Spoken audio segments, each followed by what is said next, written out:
This is a New Holland Boomer 33.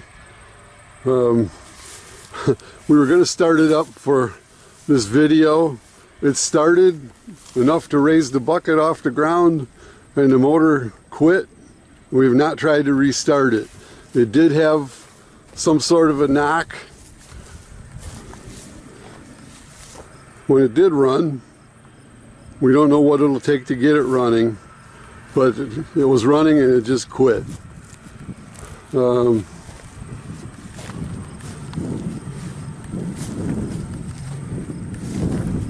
have a loader, quick attach loader.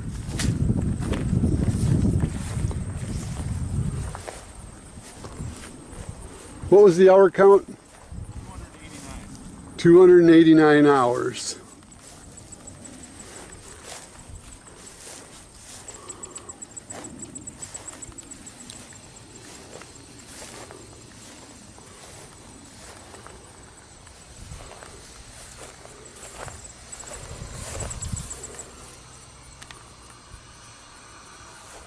Does have a bit of a hole in the seat and some discoloration on the top of the hood.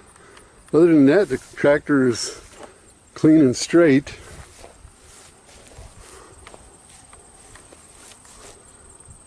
There it is, New Holland Boomer 33.